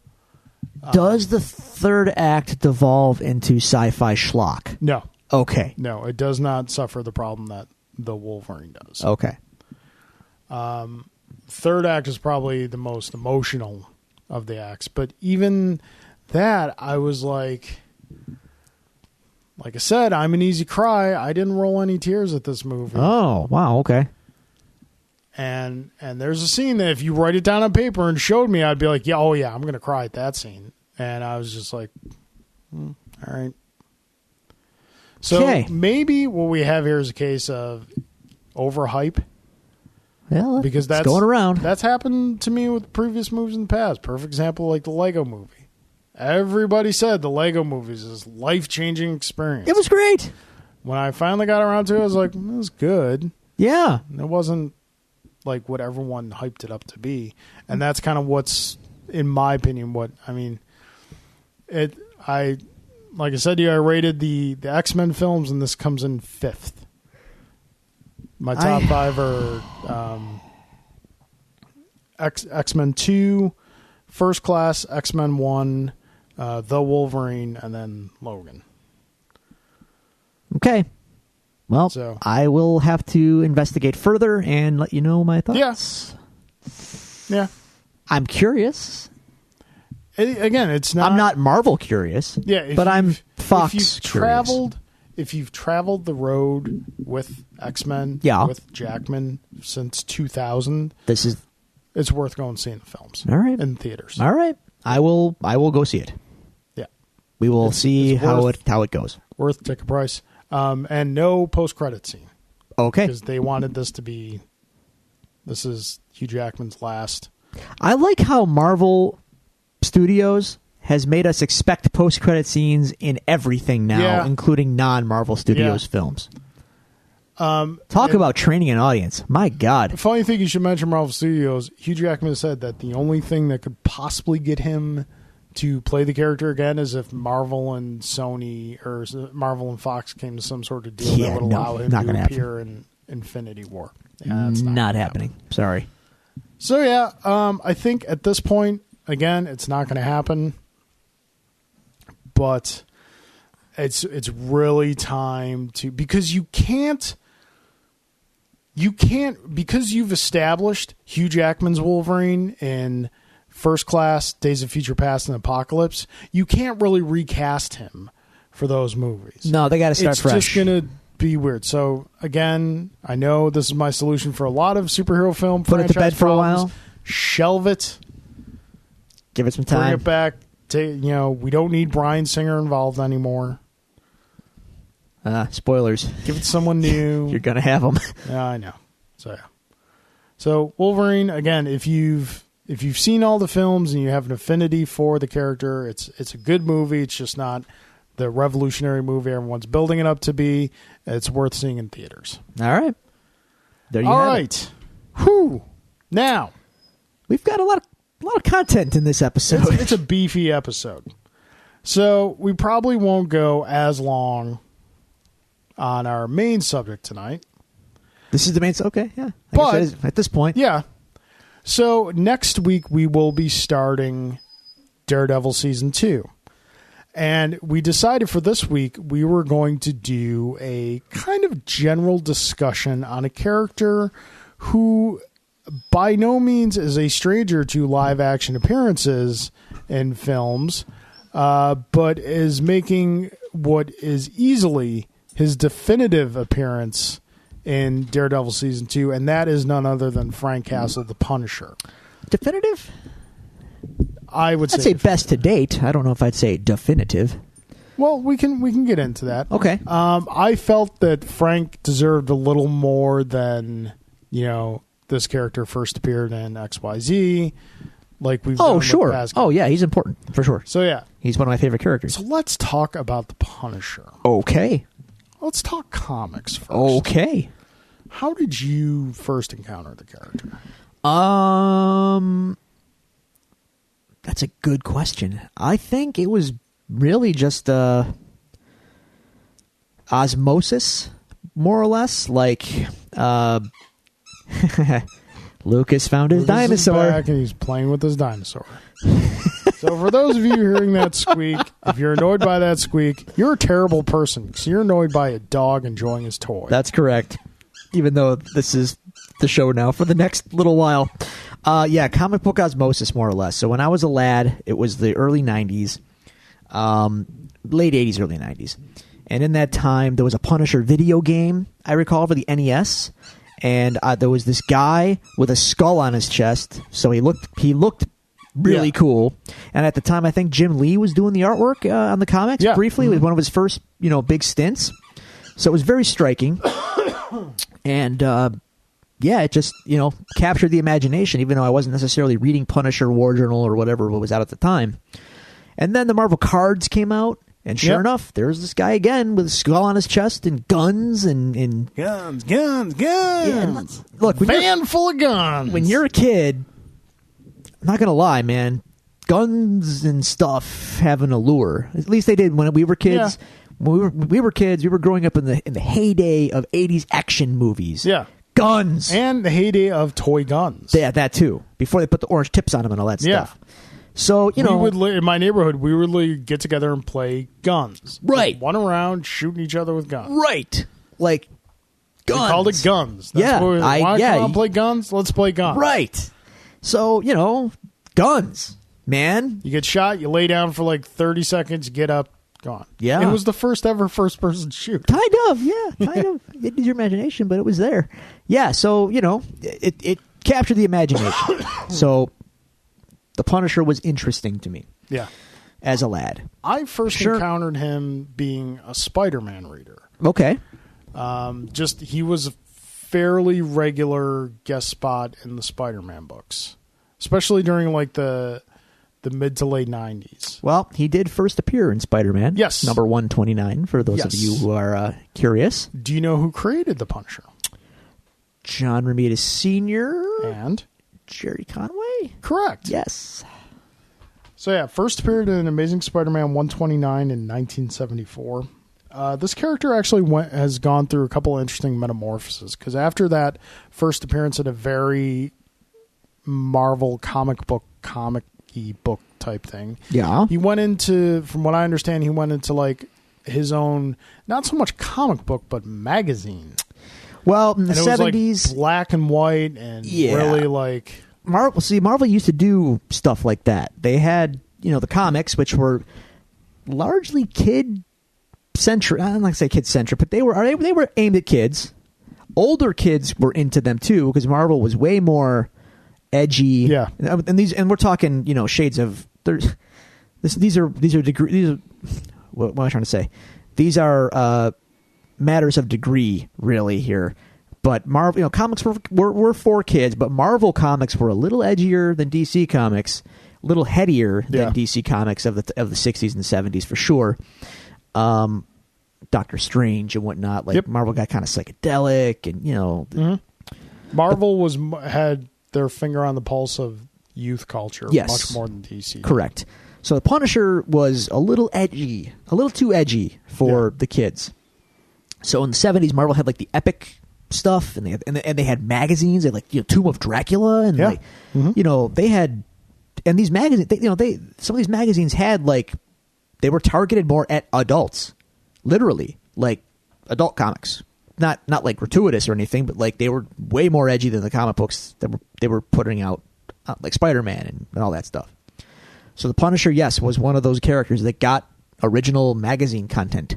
Like he had original stories in the black and white Marvel magazines and things like that, until the mid '80s rolled around and the climate was right, and that's when he got his first miniseries, 4-issue mini, solicited originally and on the cover of the first 4 issues as 1 of 4, 2 of 4. Guess what? 5th issue. 5th issue was added. Just kept going. Yep. I have that series, by the way. Did you find? I knew you were looking for stuff for a while. And oh man, that Mike Zeck art. Oh, love it. Love that Mike Zeck art. So the 80s were a fertile time for the Punisher being the character that we know him as today. But then the 90s rolled around and things kind of got a little softer. Okay, well, here's the deal. Rubber bullets. Is that happened? Yeah. Okay, well, here's what happened first. We basically reached peak Punisher. So the character became super popular, and as a result, in the 80s, there was that whole grim and gritty-ification of comics as a whole. Dark Knight Returns, Watchmen. And then everyone kind of copied. Yep. They didn't realize the substance of those books. They just knew that it was darker and edgier, so we're just going to do that. So everyone got armor, everyone was tortured, everyone was grim and gritty, Wolverine. But so, again, before I throw Wolvie under the bus, Wolvie was part of the movement too. Here was a character that was kind of grimy. He wasn't squeaky clean.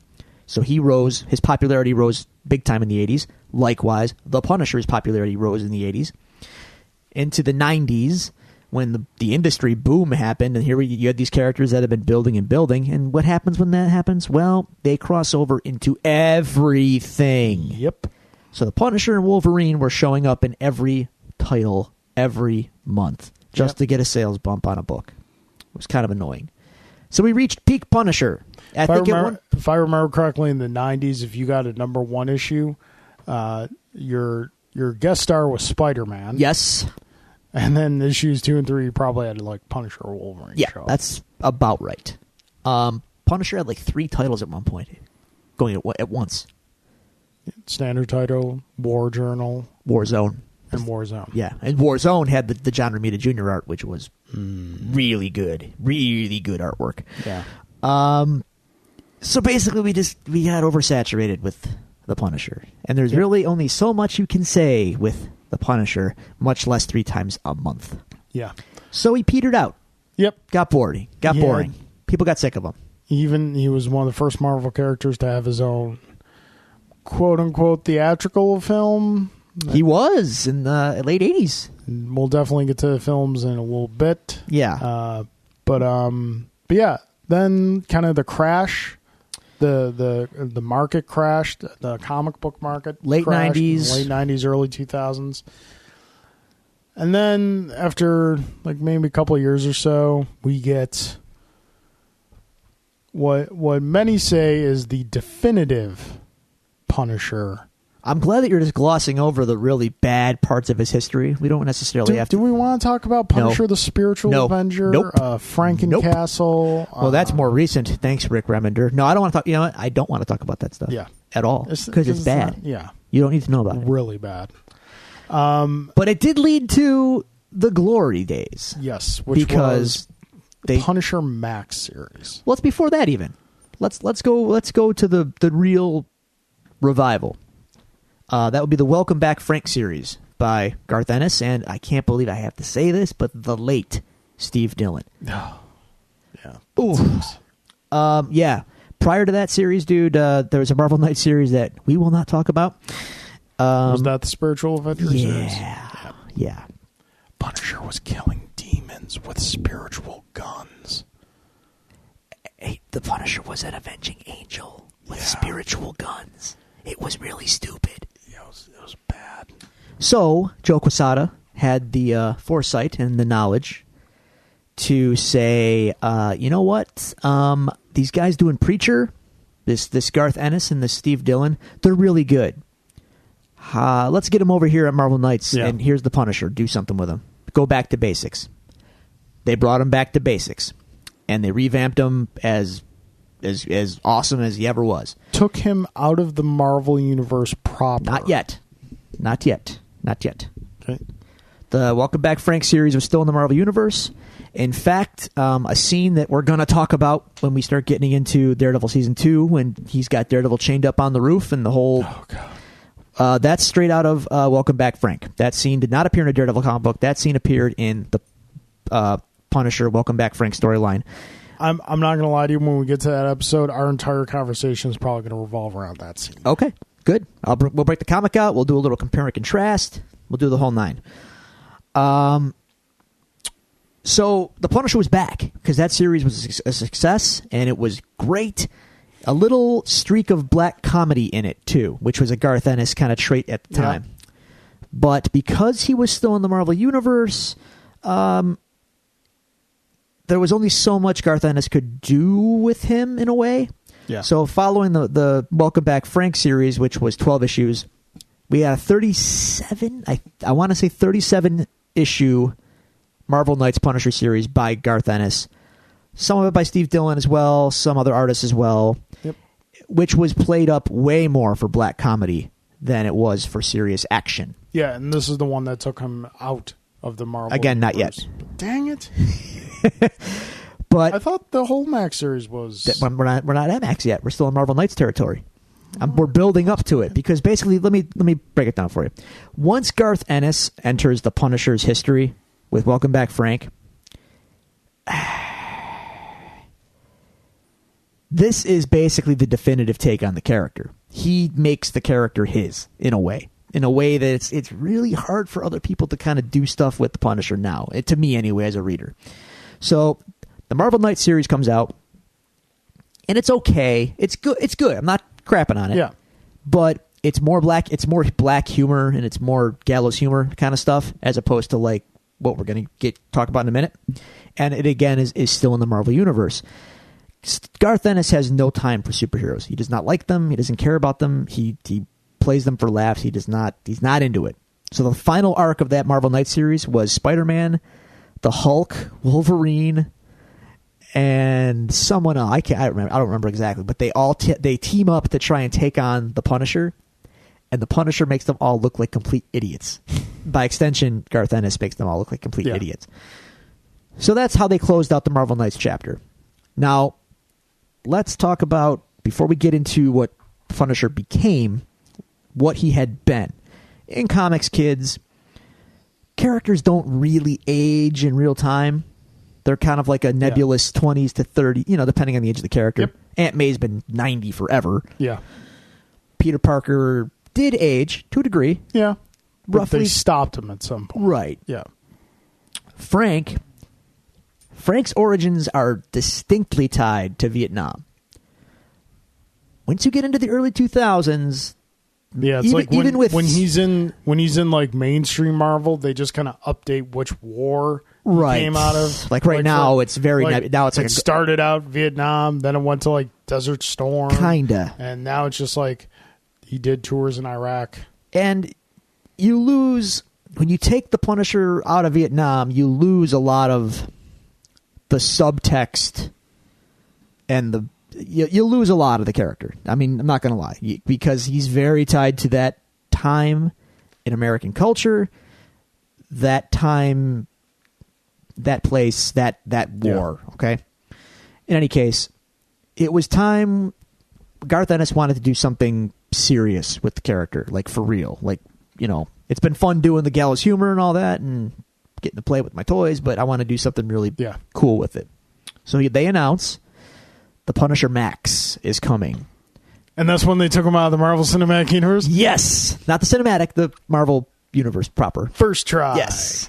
Okay, but now when they first announced all this, I was fully invested Punisher reader. Loved the Garth Ennis series, loved Daredevil, loved Marvel Comics, loved the universe. It's all I knew. Mm-hmm. Okay? was probably like in my early 20s when the Max series started. So I had all this emotional investment in what I grew up with, the Marvel Universe and the Punisher and all this. Garth Ennis comes out in an interview and says, I'm doing the Punisher Max series. It's going to be adults only. Marvel's Max line, which was the adults line at the time. Mm-hmm.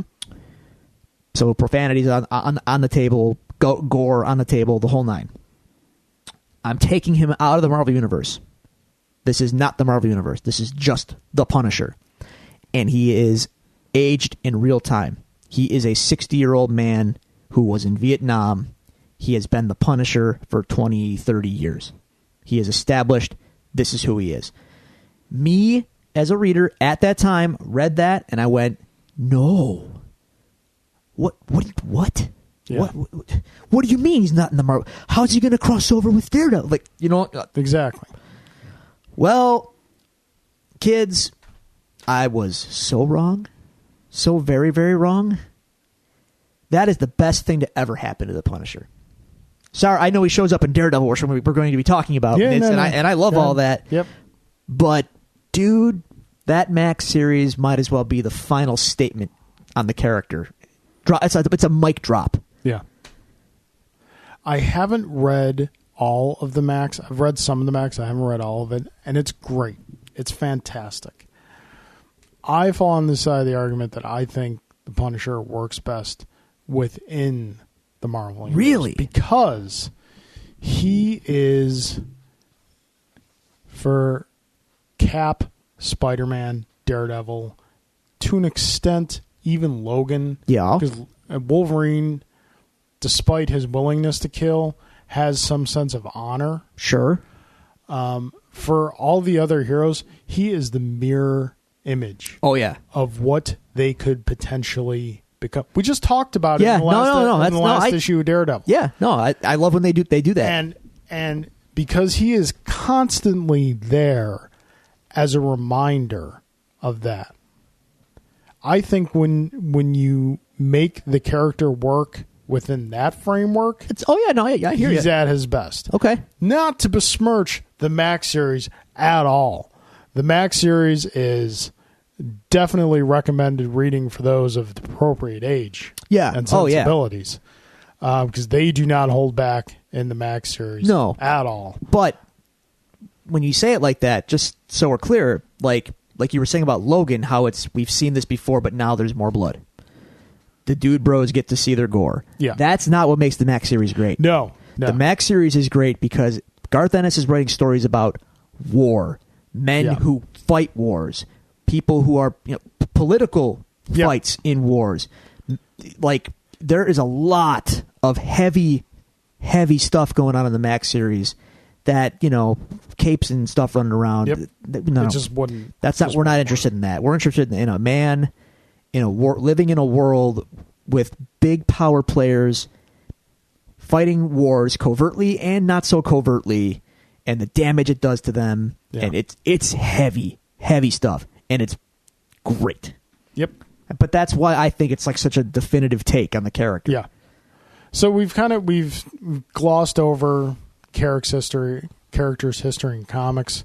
Let's talk briefly about the characters' history in movies. Yeah. There have been 3 Punisher films.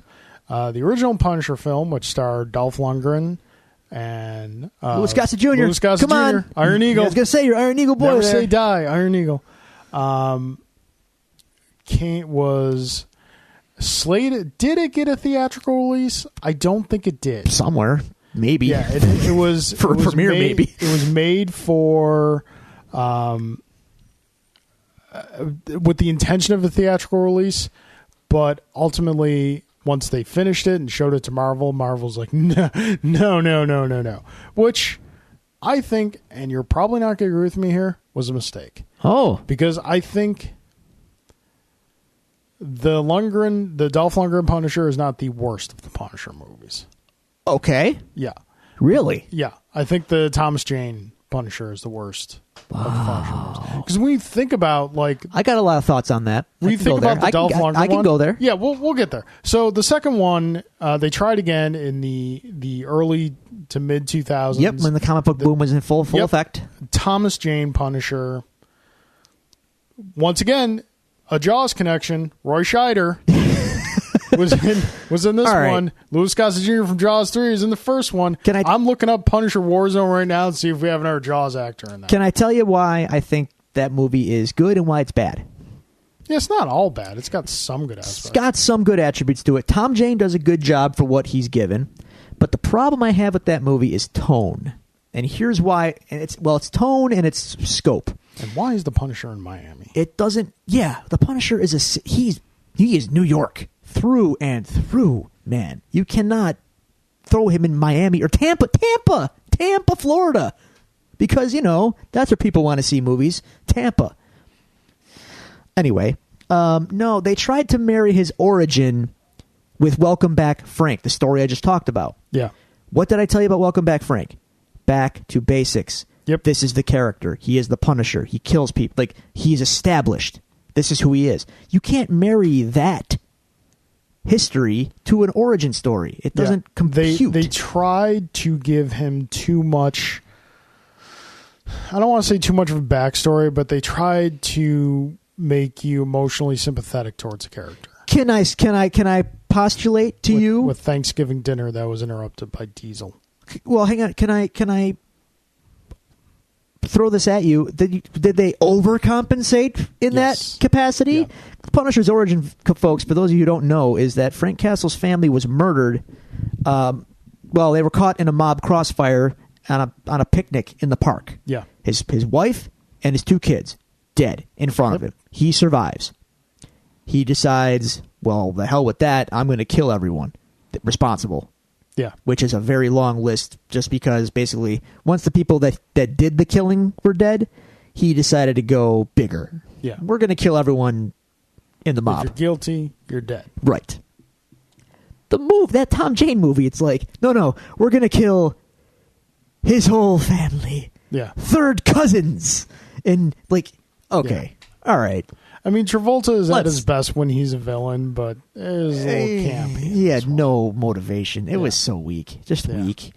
And, even, again, going back to the Lundgren, Dolph Lundgren's performance as the Punisher gives you that sense of loss and just, the damage that does to the emotional... Well, mostly because he couldn't act. He did so that. He just had to be ice cold. No, that's not fair. He had to be ice cold for the whole movie.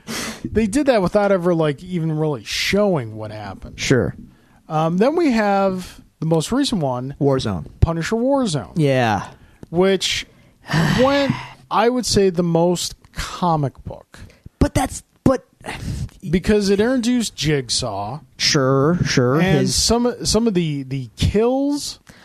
They're good. It's violent as hell, and the thing is, I remember everything I just said about the Max series, how it was very gritty and adult, and it had heavy subject matter.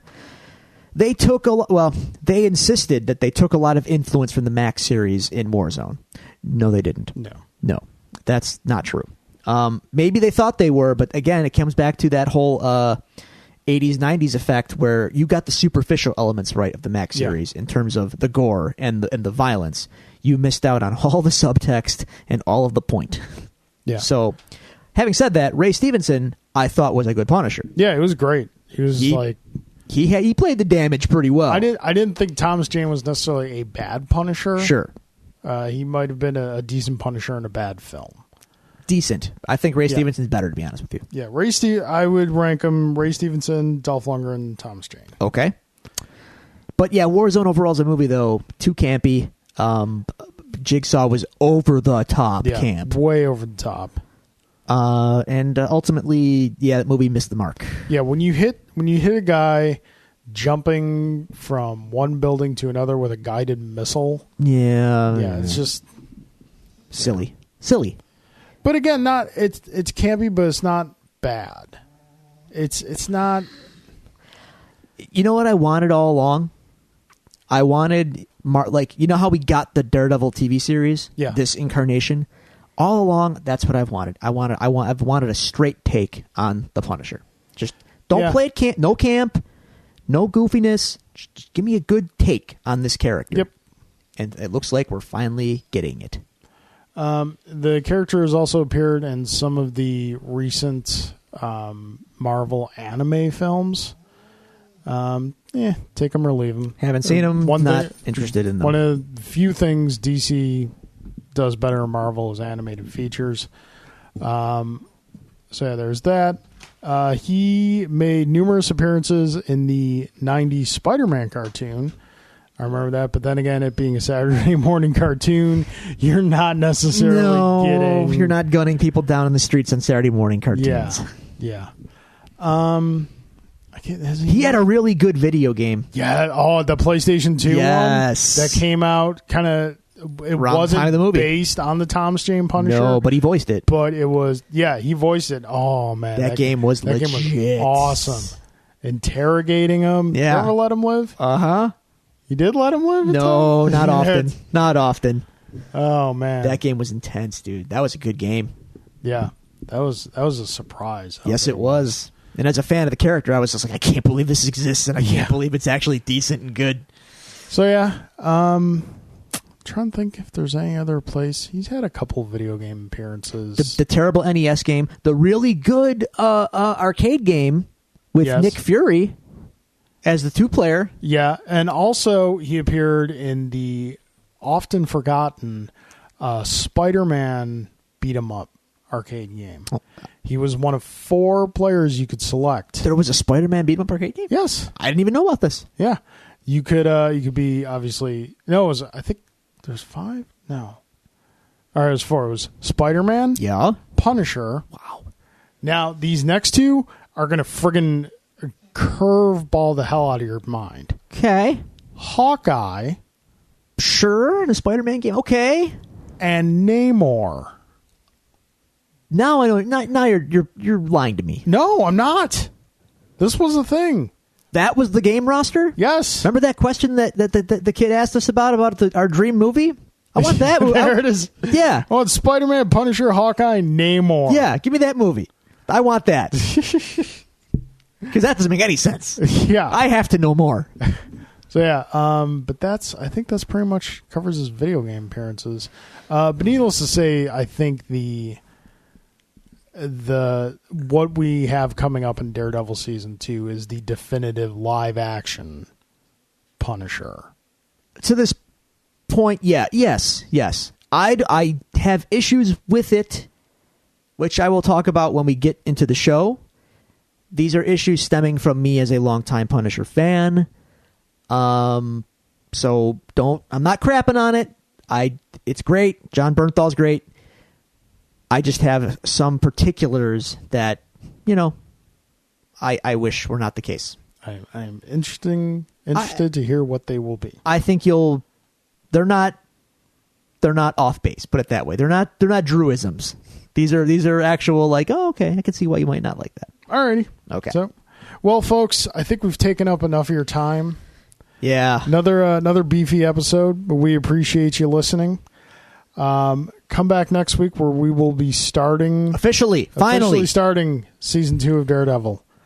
I believe the first episode is entitled Bang. Gee, I wonder who's going to show up in that episode. So yeah, we're excited about doing that. We hope you come back to listen to it. Again, questions, comments, suggestions. If you would like to reach us, you can do so at the following social media outlets. You can follow us on Twitter at Devils Do Pod. You can go to facebook.com/devilsdopod. You can email us at thedevilsdopod@gmail.com, or you can find all these resources on our website, thedevilsdopodcast.com. Once again, we definitely appreciate any of you who share our new episode statuses, who retweet them. We've gotten a couple more reviews on iTunes. That's good. They've been positive reviews. Keep Thank you coming. very much Thank for those you. of you who did that. So please help us get the word out about the show. Any last thoughts, Drew? I have Hyrule to save, so let's wrap this baby up. Alrighty, ladies and gentlemen. Again, thank you, Court